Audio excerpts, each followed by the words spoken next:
I was out here giving it away. I was like, girl, throw the wham in the circle. Your girl was out here just giving it away. I was up for grabs. When I tell you everybody had a piece of me, everybody had a piece of me. And at some point, I started asking my body, please just keep up with me. Like I was running off some sort of magical elixir or something. But that all changed this year. I finally decided that I was going to take control of my own life. I decided it was time to invest in me. And that was the best choice I made for myself thus far. But in order to invest in me, I had to really do a deep dive. I needed to understand what it really looked like to invest in me. What does it mean to invest in yourself, that you can become a better version of yourself, so that you can create a new life, so that you can be a high valuable woman. I had to dig all the way back. I had to take myself to the beginning. But before we get into that, I want you to understand that my investing in me may look a little bit different than the way that you're going to be investing in yourself, because we may be at two different points in our lives. We've lived different lives, we've experienced different things, and that's okay. But what I want you to take away is that I created systems that has worked for me, and that's helping me to align my goals with my dream. And that's what I want you to do for you too. Create systems that's going to work for you. But before we go any further, I want to introduce myself to y'all. Hello, I am Stephanie, creator of Honey Be Real across the social media platforms of Instagram, Facebook, and YouTube. I come to you guys the second Saturday of every month, just to have conversations with you about real womanhood topics, to show you what I'm going through on my growth journey, so that you don't have to make the same mistakes that I make. And I hope that it's able to help you get to your point much faster than what I'm getting to mine. I do understand that a lot of times in life we cannot be what we cannot see, and so I wanted to help you get to where you're trying to go. I want to say thank you for tuning in. Go ahead and hit the like button, and if at the end of the video you see that there's any value in this for you, please hit the subscribe button, because I would love to see you on every Saturday that I post in each month. Now let's get into it. I decided it was time to invest in me. So what did that look like? It got real sticky. Your girl had to go all the way back and to do an identity dive. I had to really find out who I was in the midst of everything that I've gone through in life. I've had a lot of experiences. Unfortunately, they've not all been for the best. I've been out here just living in these streets like silly goosey, just running wild. And now that the dust is finally starting to settle, I realized, it's about time that I get myself together. At the big old age of 39, my morals, my standards, my values, they don't align with who I've become now. And so I decided to do a personal assessment test. That was the easiest thing for me. That was the best start I could have possibly done. A lot of people miss this step. People go straight for the juggler just to aim towards getting the money. But if you're striving for longevity, that you should start with who you are. If you will align your goals, your morals, and everything with who you are, at the core of it all, there's no way for you to go wrong. And doing the work, I realized that I had misplaced all of those things. I didn't know what the morals, the standards, none of those things looked like for me anymore. I was out here just having a good time. Fuck the rest. I was having a good time. But I had to slowly understand that I'm getting to a point where things need to make sense. I realized that what I really enjoy most, being around people who I honestly was able to get energy from. I no longer wanted to be around people that drained me. In the past, all of my friendships were just people who were eating off of me. I felt like the host of a bunch of parasites, and I didn't want that for myself anymore. I was done letting people just suck the blood out of me and just allowing them to do it. I didn't want to do that anymore. I wanted to be around people who had a sharper mind than mine, so that I could become a more valuable person, so that I'll be able to absorb some information that they were sharing, and I could better incorporate those things inside of my life. I also realized that I'm not a traditional woman in a traditional role. I'm not. I don't like cooking every day. I don't. And I don't do it. I learned that it was better for me to be more intentional than to not be. There was a value for me. If I was moving with intention, that meant that I was doing the things that I was supposed to be doing. Instead of just acting on things, I was now stopping to give second thought to the things that I was actually about to do. I made sure that the things that I was doing in life were starting to make sense, that I was pausing people before I was actually saying yes, that I would say, now, okay, let me give you a call back so I can see if it fits into my schedule, and then I'll let you know as soon as I know, instead of just vomiting out the word yes, because I was a people pleaser, and I didn't realize I was doing it until I was fed up with doing it. And I don't want that to be you. I had a very low EQ. I didn't really speak well to people. I was very blunt and I didn't care how I made people feel. For a while, I thought that was just who I was. It wasn't until I really did the research that I actually understood that I was just totally being rude to people and it was totally unnecessary.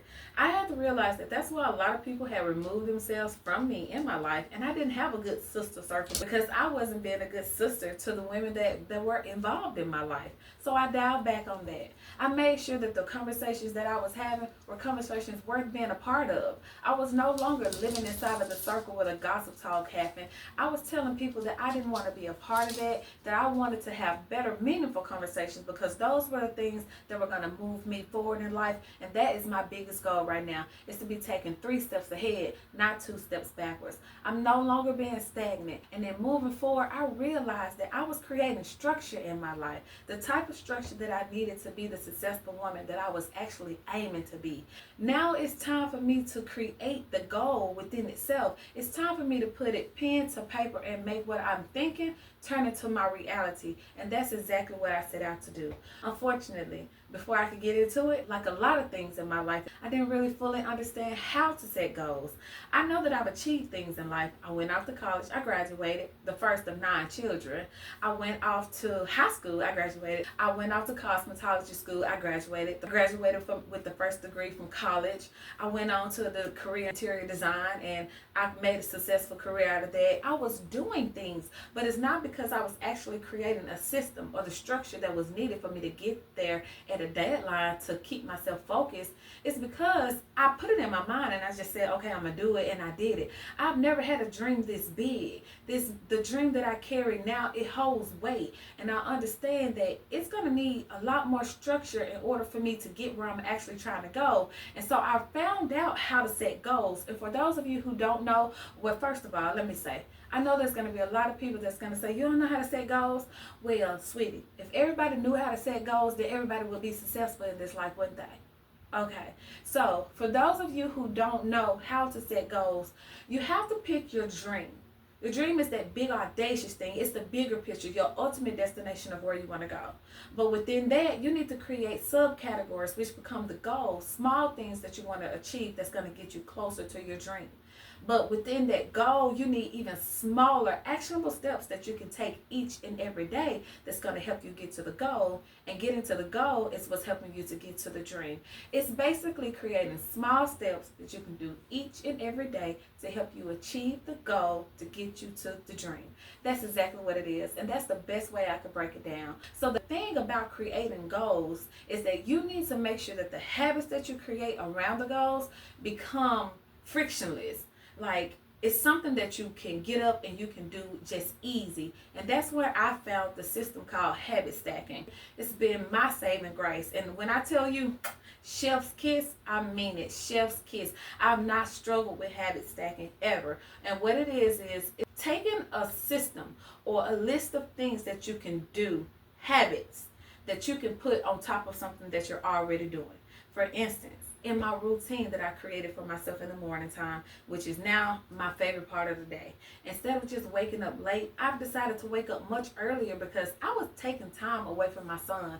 I felt guilty that every day that we woke up, we was rushing out of the house. We were eating breakfast, brushing our teeth, getting our clothes on. I was dropping them off at daycare and I was going on to work.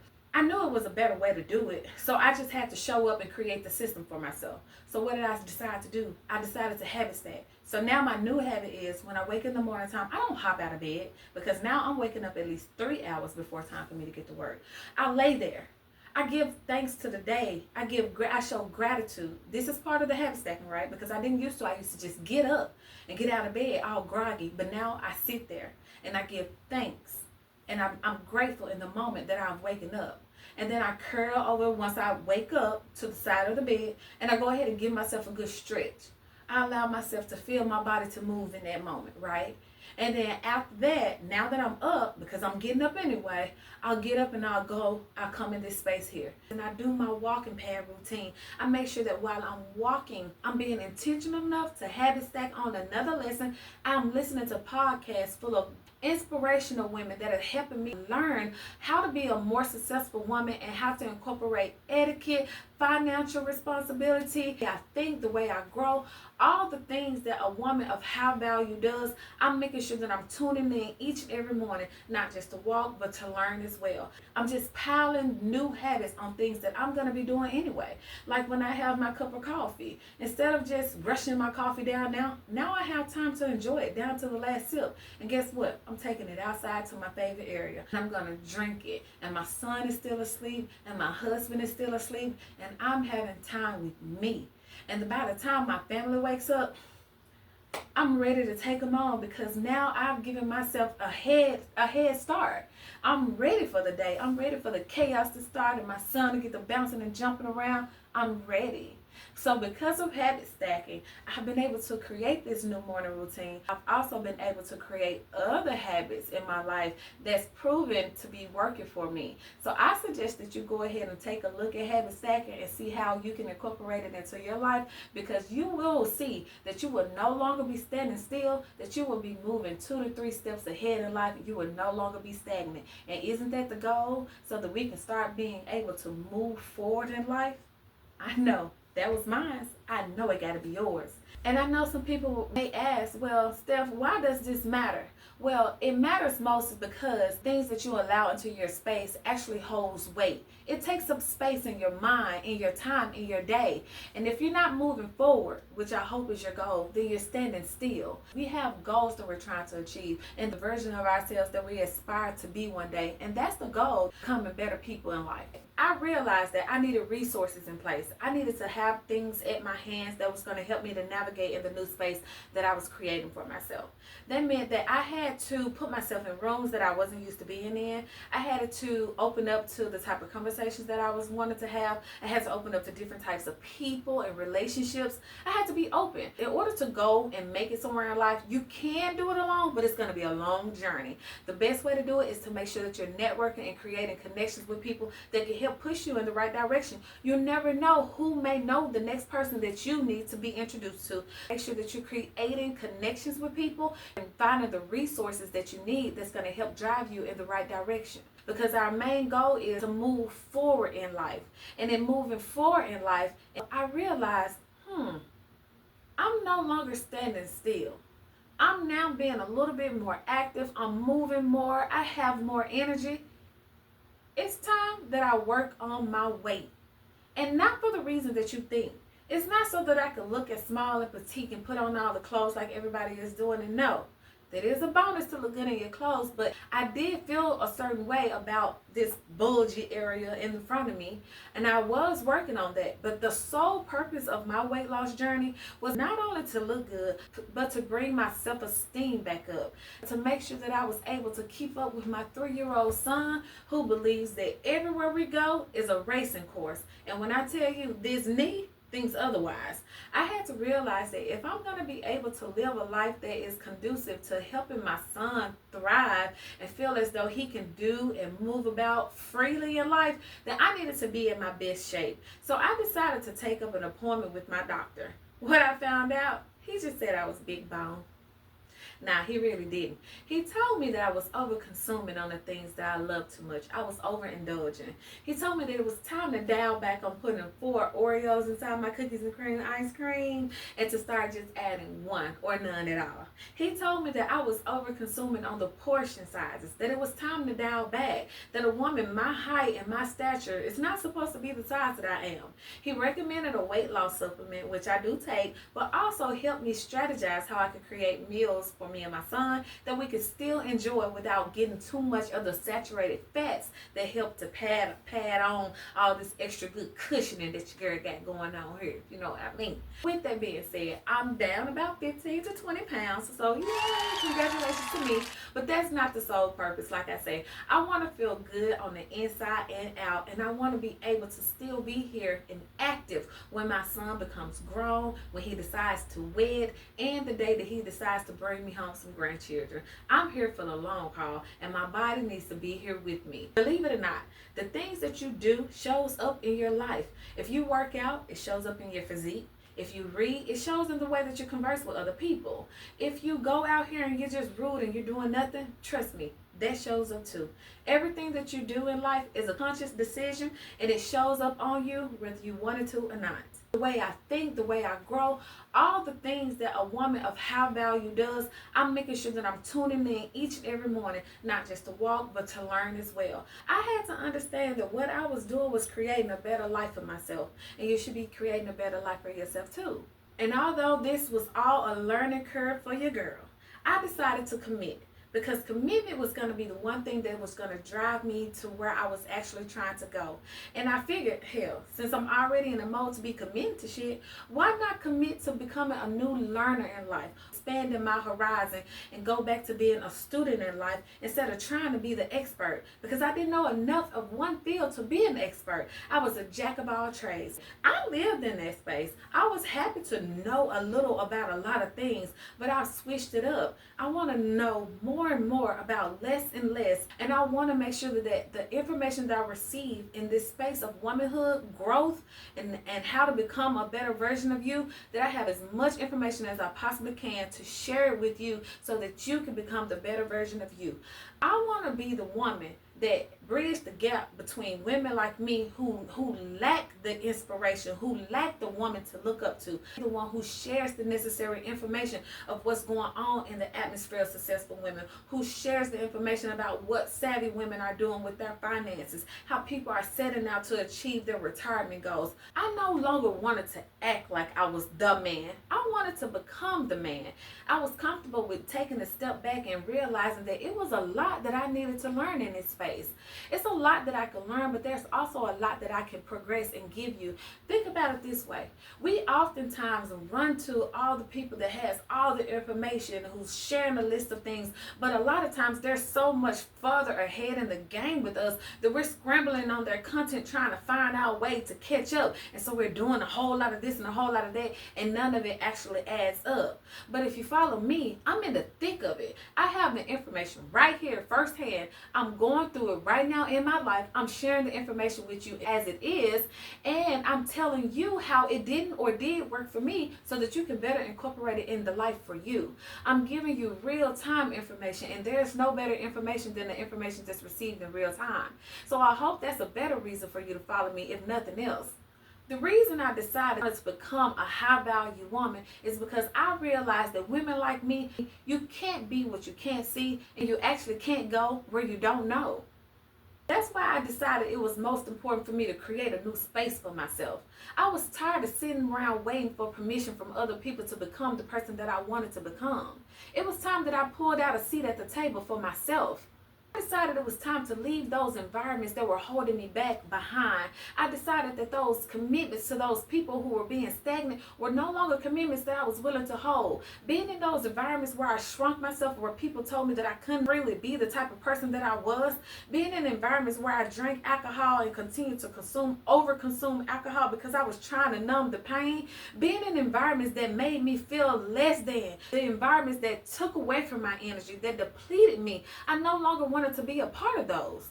I decided it was time. I could no longer resist my own growth. I had to stand up and be the woman that I always knew that I could be. And now I do it intentionally. I do it without fail. I do it without remiss. I don't care what anybody has to say about what I'm doing with my life. The main goal is I see something for myself, and I'll be damned, I'm gonna get there. I don't care if it makes you mad. I don't care if it makes him mad. I'm gonna get there, because guess what? I'm willing to leave people where they're at to go ahead and live out the rest of the years of my life in pure happiness, getting exactly where I'm trying to go.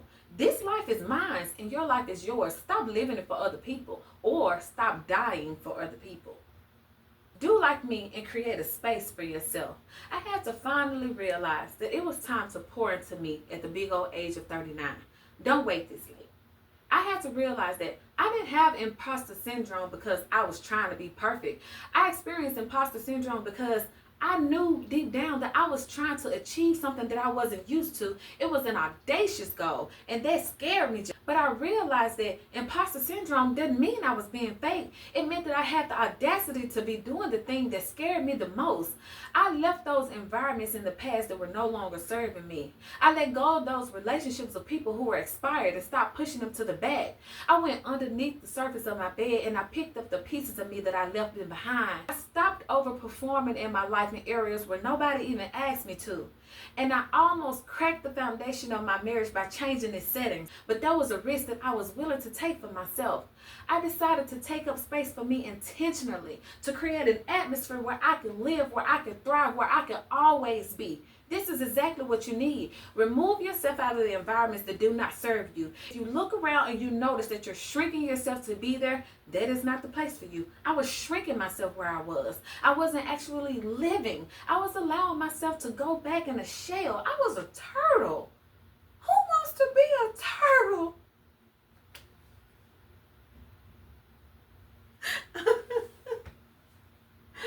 I never thought about it that way.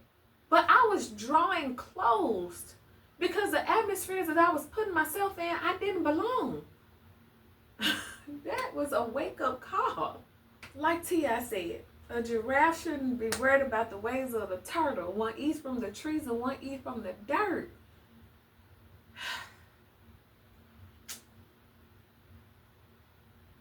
Wow. The point of it all, it used to be where everybody could get a piece of me. Now, you got to be on my schedule to even see me. I'm no longer running off some sort of magical elixir. The workout routines that I have in the morning time is more than enough to feed my daily routines. I'm thriving instead of surviving. I'm actually taking up the space in the atmosphere that I always knew that I could. The life I live now is a life of intention. I want this for you. Listen, if this video helped you in any way, do one thing for me. I challenge you. Take one of the 5 steps that I created for myself and incorporate it in your life. And if you don't know where to start, that means that you, my friend, need to take that personal self-assessment test. Take the test to earn your life back today so that you can start moving in a direction that you want to live in. The link to it is in the description box. It's also in my bio. I hope to see you in the next video next month. But most importantly, I want to see you be real with yourself. Have a great day. Bye.